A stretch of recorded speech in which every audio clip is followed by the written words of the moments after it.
आत्म मूल्यांकन। एक प्रेरणादायक कहानी। गांव के पास एक घना जंगल था जहां एक बूढ़ा संत अपनी कुटिया में रहते थे। दूर दूर से लोग उनकी बुद्धिमत्ता और ज्ञान के लिए उनसे मिलने आते थे। एक दिन एक नौजवान युवक उनके पास आया। उसकी आंखों में निराशा थी और चेहरे पर गहरी उदासी। युवक ने संत से कहा, गुरुदेव, मैं खुद को बहुत तुच्छ महसूस करता हूँ। मुझे लगता है कि मैं किसी काम का नहीं हूँ। लोग मेरी काबिलियत को नहीं पहचानते।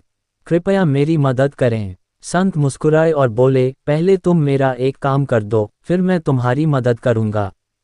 युवक तैयार हो गया। संत ने उसे एक पुरानी घिसी हुई अंगूठी दी और कहा, इसे बाजार में जाओ और सबसे ऊंची कीमत पर बेचने की कोशिश करो, लेकिन ध्यान रहे, इसे एक सोने की मोहर से कम में मत बेचना। युवक अंगूठी लेकर बाजार गया। उसने कई दुकानदारों को दिखाया, पर कोई भी इसे एक तांबे के सिक्के से अधिक देने को तैयार नहीं था। कुछ ने तो कहा कि यह बेकार है।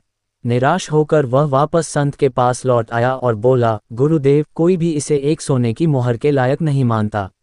संत मुस्कुराए और बोले, अब इसे जौहरी के पास ले जाओ और उससे इसका असली मूल्य पूछो, लेकिन इसे बेचना मत। युवक जौहरी के पास गया।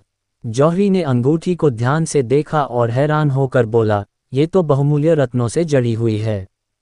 इसका मूल्य कम से कम 50 सोने की मोहरें हैं। युवक चौंक गया और संत के पास लौट आया। उसने संत को सब कुछ बताया। संत ने मुस्कुराते हुए कहा, बेटा, यही तुम्हारे सवाल का जवाब है। जब तुमने इसे उन लोगों के पास बेचना चाहा जो इसकी कीमत नहीं जानते थे, तो उन्होंने इसे बेकार समझा। लेकिन जब तुम इसे सही व्यक्ति के पास ले गए, तो उसने इसकी असली कीमत बताई। इसी तरह तुम्हारी काबिलियत और मूल्य को हर कोई नहीं पहचान सकता।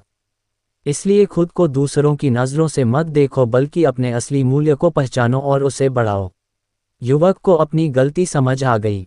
उसने आत्मविश्वास के साथ खुद को बेहतर बनाने का संकल्प लिया और आगे चलकर एक सफल व्यक्ति बना। शिक्षा। हर व्यक्ति की अपनी एक विशेषता होती है। हमें अपने आत्म मूल्य को समझना चाहिए और सही जगह पर अपनी काबिलियत का प्रदर्शन करना चाहिए।